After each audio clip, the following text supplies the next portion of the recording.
सो इस वाले लेक्चर में हम लोग एक टॉपिक पढ़ रहे हैं जो आई थिंक जनरली सबको पता होना चाहिए, इम्पॉर्टेंट भी है और उसे आप कहीं बुला रहे हैं ब्लड क्लोटिंग के नाम से। ब्लड क्लोटिंग सिंपली आप बोल दें बड़े सीधे शब्दों में तो आप क्या बोल रहे हैं कि ब्लड का कट लगने की वजह से जो बहना है वो बंद हो जाना, उसे ब्लड क्लोटिंग बोलते हैं। सिंपली क्या बोल रहा हूं मैं, it is process by which blood stops to come out through a cut, तो उसे आप ब्लड क्लोटिंग बुला रहे हैं और इसको बायोलॉजिकली कई बार यही लिख देते हैं। क्लोटिंग के लिए कई बार एक बड़ा अच्छा नाम यूज किया जाता है, कोगुलेशन। क्या है? कोगुलेशन बोला जाता है। तो ब्लड क्लोटिंग और कोगुलेशन बेसिकली आप इसमें ये कुछ नाम बुलाते हैं। तो देखो, ब्लड क्लोटिंग में प्रॉपरली सबसे इंपॉर्टेंट बात क्या ध्यान रखनी है, आप इसमें पहले तो दो बातें ध्यान रखें, क्या क्या इसमें यूज होता है इस चीज को जरा आप समझें कि ब्लड क्लोटिंग में आखिर कौन कौन सी चीजें यूज होंगी। तो इसके लिए बड़ा सिंपल मैं आपको बता दूं, जैसे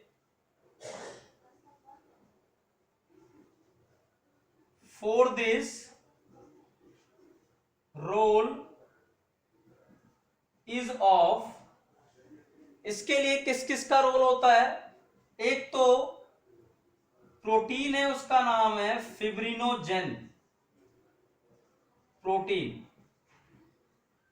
फिब्रिनोजेन प्रोटीन क्या है? सिंपली आप इसे क्या बोल रहे हैं, फिब्रिनोजेन प्रोटीन को आप इसे बुला रहे हैं क्लोटिंग प्रोटीन बोलते हैं।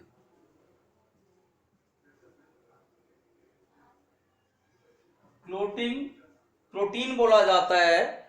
और ये आपका प्रोटीन होता कहां है? जो ब्लड के कंपोनेंट्स होते हैं, आरबीसी, डब्ल्यूबीसी, प्लाज्मा और प्लेटलेट्स वगैरह, तो उसमें जो प्लाज्मा होता है उसका एक प्रोटीन होता है ये फिब्रिनोजेन। कहां होता है? Present in blood plasma. Blood plasma में बेसिकली आप देखेंगे प्रेजेंट मिलता है ये आपका। तो ब्लड क्लोटिंग में एक रोल तो इसका इस प्रोटीन का है फिब्रिनोजेन। उसके अलावा इसके अंदर और किसका रोल है फिब्रिनोजेन के अलावा?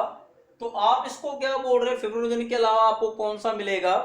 आपको एक मिलेगा प्रोटीन, आप एक बोल दे, दूसरा कंपोनेंट बोल रहा हूं मैं, एक मिलेगा आपका विटामिन के। कभी पूछे प्रोटीन कौन सा, तो प्रोटीन तो फिब्रिनोजेन है। आपसे पूछ ले विटामिन ही बता दो जो क्लोटिंग में रोल प्ले करता है, तो विटामिन के। विटामिन के का कॉमन नेम आपको मिलेगा फाइलोक्विनोल।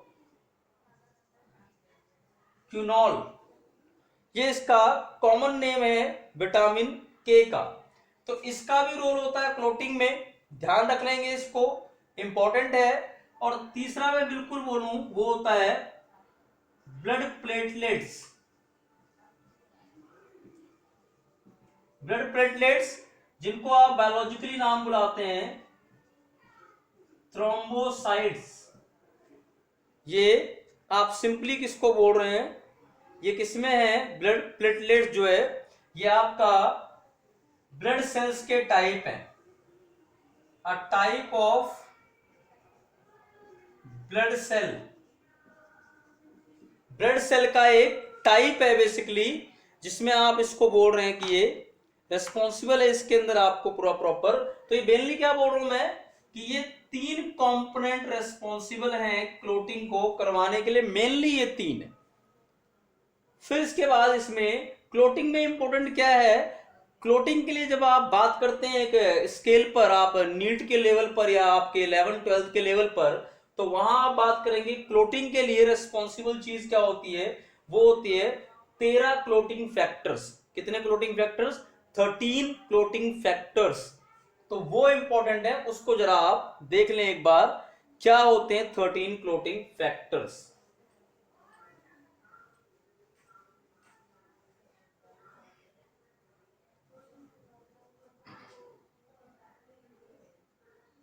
क्या है 13 क्लोटिंग फैक्टर्स, 13 क्लोटिंग फैक्टर बोल देते हैं, जो आप वो 13 क्लोटिंग फैक्टर आपको बेसिकली यहां पर देखने को मिलेंगे। तो उनमें कौन कौन से हैं? एक फैक्टर तो यही है सबसे पहला, प्लीज मैं बता दूं इसको, आप लाइन से जैसे मैं लिख रहा हूं वैसे ही ध्यान रखेंगे। जैसे मैंने कहा फर्स्ट फैक्टर है फिब्रिनोजेन, दूसरा फैक्टर है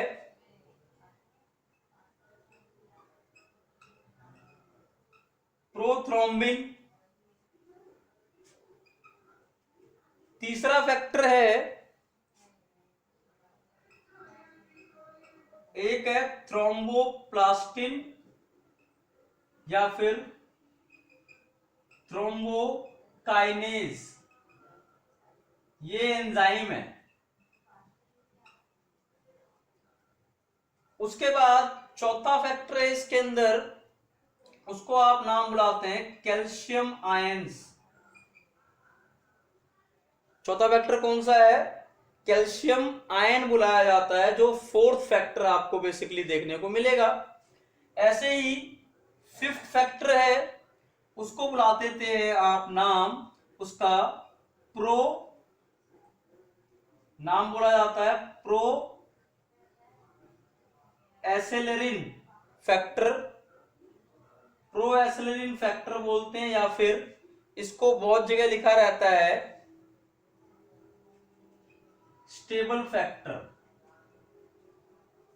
इसका नाम है स्टेबल फैक्टर भी।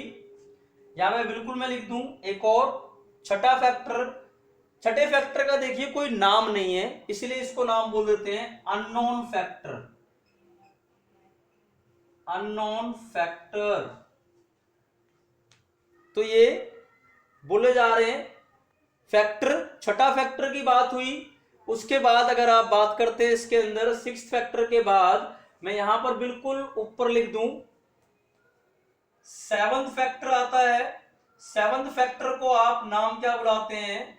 इसको बोलते हैं लेबाइल फैक्टर, या फिर आप इसको क्या नाम बुलाएंगे और प्रो कन्वर्टिंग,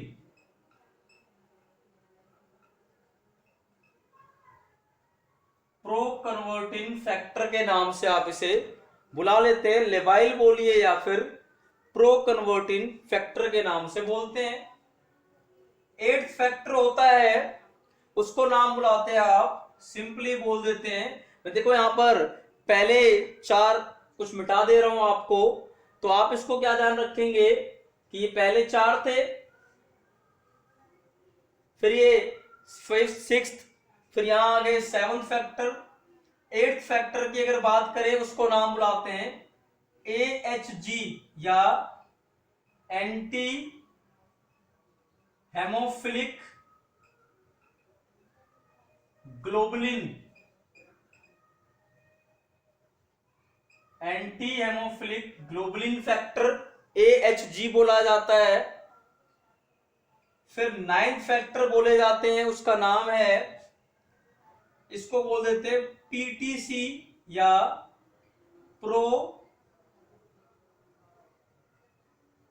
ना लिख के लिखिए इसको प्लाज्मिनोजेन थ्रोम्बोप्लास्टिन, और फिर आगे कोफैक्टर। क्या है? PTC means plasminogen thromboplastin cofactor. और इस नाइन्थ फैक्टर को बहुत जगह लिखा जाता है क्रिसमस फैक्टर। क्रिसमस वो कोई आपका फेस्टिवल वाला नहीं बोला जा रहा है, ये साइंटिस्ट का नाम है, क्रिसमस बुलाया जाता है। क्रिसमस फैक्टर के नाम से आप इसे बोल रहे हैं। ये आपका नाइन्थ फैक्टर हो गया। फिर उसके बाद जो है 10th फैक्टर है, उसको भी नाम बुलाते हैं Stuart factor. Stuart factor, Stuart भी साइंटिस्ट का नाम है, स्टुअर्ट लिटिल नहीं है। उसके बाद 11th फैक्टर पे चलेंगे आप, तो उसको बोलते हैं पीटीए, प्लाज्मिनोजेन थ्रोम्बोप्लास्टिन। क्या है? प्लाज्मिनोजेन थ्रोम्बोप्लास्टिन, और ए से आएगा एंटीसीडेंट। एंटीसीडेंट ये फैक्टर का नाम है, पीटीए फैक्टर बोल रहे हैं आप इसे। उसके बाद जो 12th फैक्टर है, उसका नाम होता है साइंटिस्ट के नाम पर ही, क्या बुलाएंगे? हेजमैन्स फैक्टर। क्या है? हेजमैन, साइंटिस्ट का नाम है। हेजमैन्स फैक्टर क्या है? ये आपका एक फैक्टर है, 12th फैक्टर बोल रहे हैं आप इसे। और बिल्कुल इसमें मैं चला जाऊं लास्ट फैक्टर में, जिसको आप बोल रहे हैं 13th फैक्टर, और 13th फैक्टर को बोलते हैं फिब्रिन। Fibrin stabilising factor.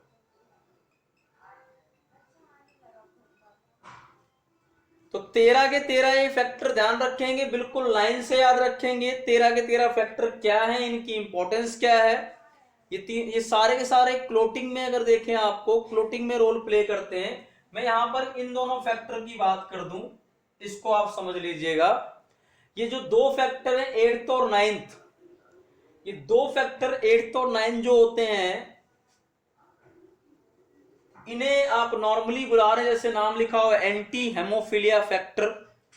अगर ये दो फैक्टर की कमी है इनमें से किसी की भी, तो हेमोफिलिया होने के चांसेस होते हैं। Their deficiency leads to haemophilia. अब पहली चीज मुझे यही पता होना चाहिए कि हेमोफिलिया क्या है, हेमोफिलिया की कंडीशन क्या है। तो इसके लिए मैं आपको बिल्कुल एक बात बता दूं कि आप क्या बोल रहे हैं, हेमोफिलिया को क्या बोला जा रहा है, मैं बोल रहा हूं इनकी कमी से हेमोफिलिया हो जाएगा। अभी हेमोफिलिया क्या चीज है, इसको भी समझ लें। अगर मान लीजिए किसी पर्सन में कट लगे, और वो कट लगे और उसके बाद जो है पर्सन में ब्लड रुके ही ना, क्योंकि ये फैक्टर एब्सेंट थे तो क्लोटिंग होगी नहीं, तो उसको आप क्या बोल रहे हैं, हेमोफीलिया कंडीशन। और ये एक जेनेटिकल डिसऑर्डर है। जब कभी जेनेटिकल बोला जाता है, उसका मतलब होता है वो एक से दूसरी जनरेशन में ट्रांसफर होता है, और जीन की कमी के कारण होता है। जीन मींस जेनेटिकल लिंक बोलते हैं। तो यहां क्या है, इट इज जेनेटिकल डिसऑर्डर। ये एक जेनेटिकल डिसऑर्डर है in which there will be no blood clotting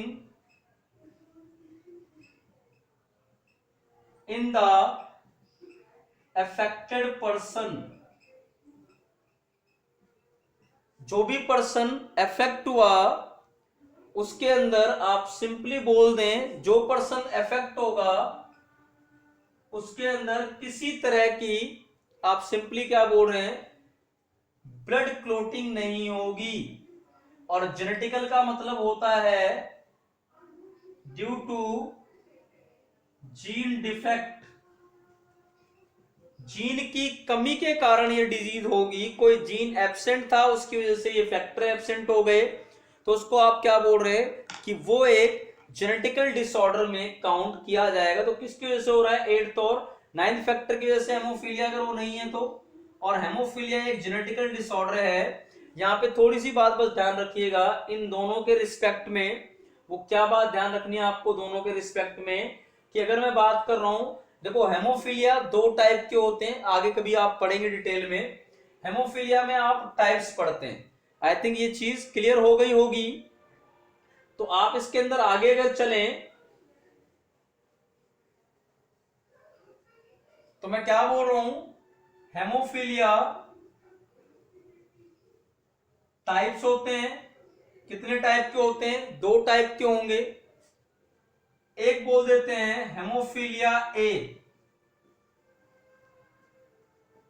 एक है हेमोफीलिया ए, और दूसरा बोला जाता है हेमोफीलिया बी। ये 2 हेमोफीलिया बेसिकली फैक्टर्स की बात कर रहे हैं, हेमोफीलिया ए और हेमोफीलिया बी, 2 बुलाया जा रहा है। दोनों को आप सिंपली बोल रहे हैं हेमोफीलिया ए, हेमोफीलिया बी। तो आप इसके अंदर दोनों फैक्टर्स की बात कर रहे हैं, तो यहां पे ध्यान क्या रखेंगे, दोनों में सिम्टम सेम है। जो हेमोफीलिया में बोल रहा हूं मैं, दोनों ही केस में क्लोटिंग नहीं होगी। बस ध्यान क्या रखना है, हेमोफीलिया होता है due to deficiency of 8th factor, जो भी पढ़ा हमने क्लोटिंग फैक्टर 8 जिसका नाम AHG बोल रहा हूं मैं, अगर उसकी कमी हुई तो हेमोफीलिया ए बोला जाएगा।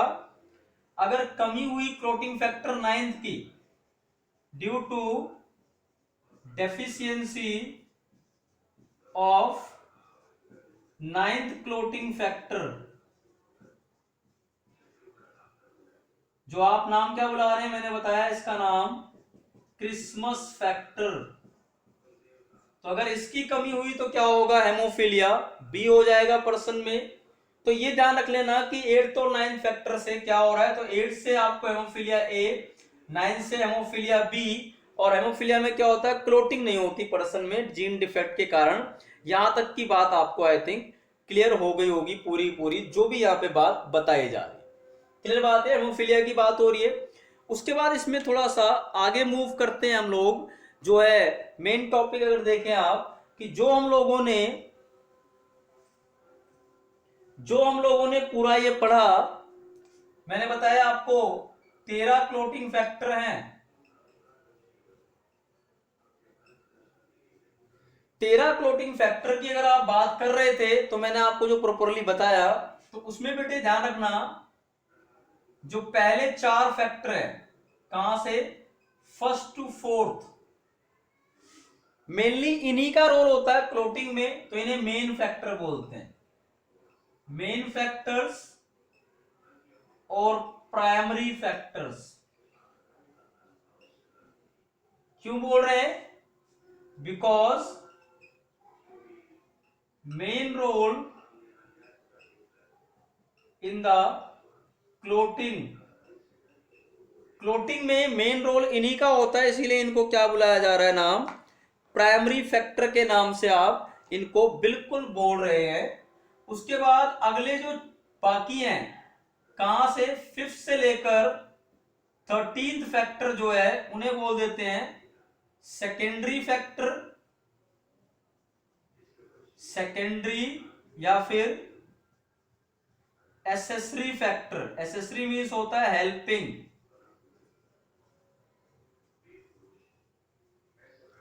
सेकेंडरी या फिर आप क्या बोल रहे हैं इसे, एसेसरी फैक्टर।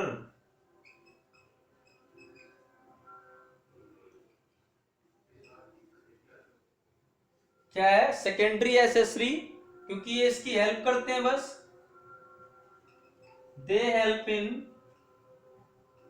क्लोटिंग, पर मेन रोल नहीं है इनका। मेन रोल किनका है, पहले 4 फैक्टर्स का आपको क्लोटिंग में मेन रोल देखने को मिलेगा। तो ये पहले 4 फैक्टर्स का मेनली रोल आपको क्लोटिंग में मोस्ट प्रोबेबली देखने को मिलता है।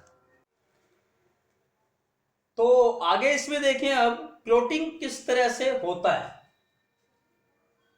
क्या है पूरा प्रोसेस ऑफ क्लोटिंग, कि आखिर ये क्लोटिंग की प्रोसीजर किस तरह से होगी, किस तरह से आपको दिखेगा कि क्लोटिंग हो जाएगा। तो बिल्कुल आप इसमें कैसे ध्यान रखेंगे, बिल्कुल मैं यहां से स्टार्ट करूं। होता क्या है, क्लोटिंग में सबसे इंपॉर्टेंट चीज क्या है, यहां से बिल्कुल स्टार्ट किया जाए, प्रोथ्रोम्बिन। ये प्रोथ्रोम्बिन नाम का एक प्रोटीन है, और ये कन्वर्ट होता है थ्रोम्बिन में। आप ध्यान रखना ये इनएक्टिव होता है, इनएक्टिव मीन जो कोई काम नहीं कर पाएगा, और ये वाला होता है एक्टिव। ये इनएक्टिव होता है और वो होता है एक्टिव, जो काम परफॉर्म करेगा। तो आप प्रोथ्रोम्बिन और वो थ्रोम्बिन में कन्वर्ट होगा, पर ये होगा कैसे, इसकी भी कंडीशन देखी जाए कि ये किस तरह से पूरा परफॉर्म होगा। तो यहां मैं बिल्कुल लिख दूं, क्या पढ़ रहे हैं हम, प्रोसेस ऑफ क्लोटिंग। तो यहां क्या है, प्रोथ्रोम्बिन में बोल रहा हूं, थ्रोम्बिन में कन्वर्ट होगा। अब बेटे कैसे होगा, तो उसके लिए सबसे यहां से इंपॉर्टेंट चीज ध्यान रखें। पहली बात तो क्लोटिंग की जरूरत कब है, जब आपका टिश्यू डैमेज हो, कोई कट लगा हो। तो मैं स्टार्ट कहां से करूंगा क्लोटिंग का प्रोसेस, मेरे पास सबसे इंपॉर्टेंटली क्या होना चाहिए, कोई एक डैमेज टिश्यू, डैमेज टिश्यू बोलिए या फिर इसे वाउंडेड टिश्यू, आप इस नाम से बुलाइए, डैमेज टिश्यू या वाउंडेड टिश्यू के नाम से बेसिकली आप इसको बोल रहे हैं। तो ये डैमेज टिश्यू, अब होता क्या है, जो ये डैमेज टिश्यू है जिसमें चोट लगी है, सबसे पहले वो टिश्यू रिलीज करवाता है एक कंपोनेंट को, उसको बुलाते हैं आप,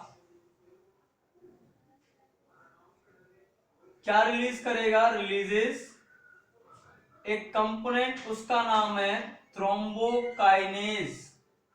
बताया मैंने इसको आप थ्रोम्बोप्लास्टिन भी बोलते हैं। थ्रोम्बोकाइनेज या फिर थ्रोम्बोप्लास्टिन जो है उसको रिलीज करता है, और ये थ्रोम्बोप्लास्टिन जो रिलीज होके आया है कहां से, डैमेज टिश्यू से, ये एक्टिवेट करेगा। और इसके साथ और कौन रोल प्ले करेगा, कैल्शियम आयंस। कौन है, कैल्शियम आयंस। तो क्या बोला जा रहा है, प्रोथ्रोम्बिन थ्रोम्बोकाइनेज जो कि कहां से आया, डैमेज टिश्यू से, और कैल्शियम आयन की हेल्प से किस में कन्वर्ट हुआ, थ्रोम्बिन में कन्वर्ट हुआ। क्लियर बात है, ये फर्स्ट स्टेप होता है क्लोटिंग का। मैं यहां पे कुछ बातें बिल्कुल क्लियर कर दूं, जो ये प्रोथ्रोम्बिन है ये आता है ब्लड प्लेटलेट से, comes from blood platelets, means जब क्लोटिंग की जरूरत है तो प्लेटलेट से क्या आएगा, प्रोथ्रोम्बिन।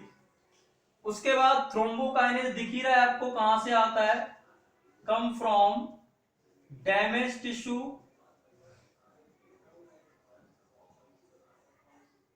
कैल्शियम आयन कहां से आएगा, ये आएगा ब्लड प्लाज्मा से, from blood plasma. Blood plasma से कौन आएगा, कैल्शियम आयन आएगा ब्लड प्लाज्मा से। तो अभी तक मैं अगर याद दिलाऊं आपको, क्या है हमने पढ़ा था, ये था प्रोथ्रोम्बिन फर्स्ट क्लोटिंग फैक्टर। उसके अलावा थ्रोम्बोकाइनेज को मैंने बोला आपको कि ये थर्ड क्लोटिंग फैक्टर था, तीसरा।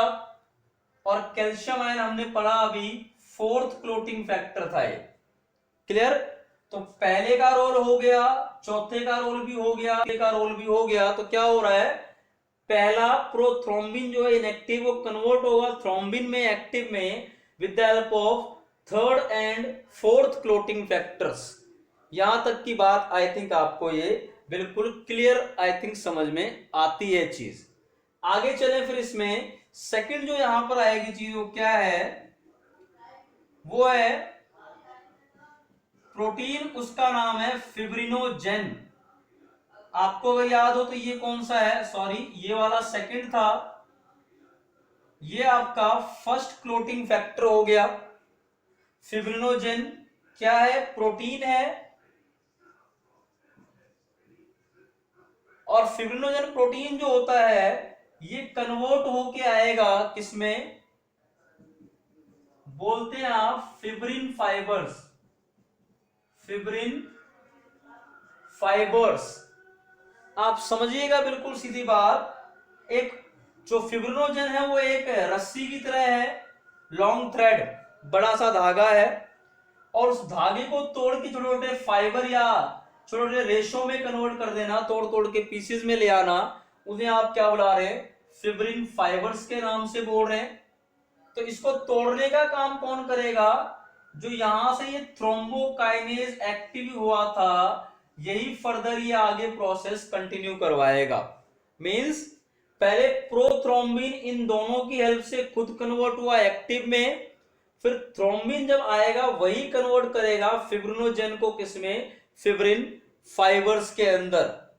फिब्रिन फाइबर्स के अंदर जैसे ही कन्वर्ट हुआ, अब यहाँ पे थोड़ी सी बात समझ लें, आई थिंक ये वाला टॉपिक आपको क्लियर होगा। इससे आगे जरा चलें कि क्या होना है।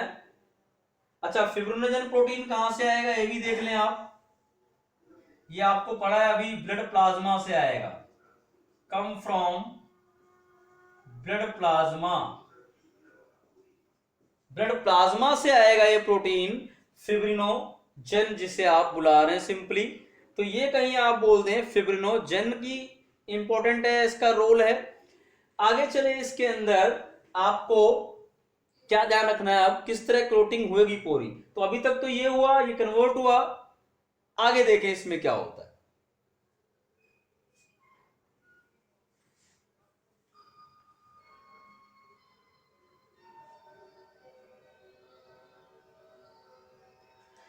तो मैंने सिर्फ इतना बोला कि ये जो थ्रोम्बिन आया था एक्टिव होकर, वो थ्रोम्बिन की हेल्प से क्या हुआ, फिब्रिनोजन किस में आ गया, फिब्रिन फाइबर्स में। अब बेटे सिर्फ इतना ही है कि ये फाइबर जो है विल फॉर्म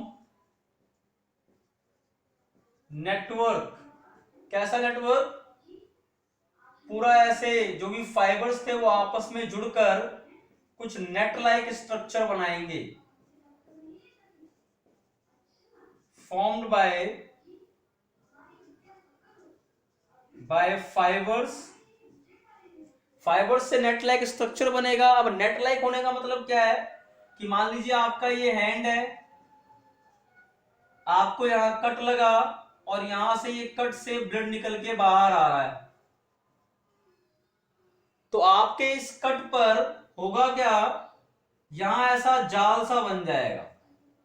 मैं ऐसे बोल रहा हूं, आपके स्किन पर जाल बन जाएगा। जाल बनने की वजह से क्या होगा, जो अंदर से ब्लड आ रहा है, देखा होगा अपने ब्राउन पैचेस से बन जाते हैं, तो अंदर से जो ब्लड निकल के आ रहा है, अब जो ब्लड निकल के आएगा तो ब्लड के अंदर ब्लड सेल्स होंगी, तो ब्लड सेल्स इस नेटवर्क में क्या होती हैं, ट्रैप हो जाती हैं। मींस इस नेटवर्क से निकल के बाहर नहीं आ पाएंगी, और जैसे इस नेटवर्क से निकल के बाहर नहीं आ पाएंगी तो ब्लड का बहना क्या होगा, बंद हो जाएगा। तो उसे आप क्लोटिंग बुला रहे हैं। तो क्या हो रहा है, इस नेटवर्क की हेल्प से क्या होगा, this will avoid blood cells to come out of the cut part, so blood clots. Blood clotting आपको देखने को मिलेगी। तो ये आप बोल रहे हैं ब्लड क्लोटिंग का प्रोसेस। एक यहां पर छोटी सी बात मैं आपको और बता दूं कि नॉर्मली एक ह्यूमन बीइंग में अगर आप लेंगे, नॉर्मली एक ह्यूमन बीइंग में क्लोटिंग जो होता है वो 2 से 6 मिनट में हो जाता है। क्या है, इन अ नॉर्मल ह्यूमन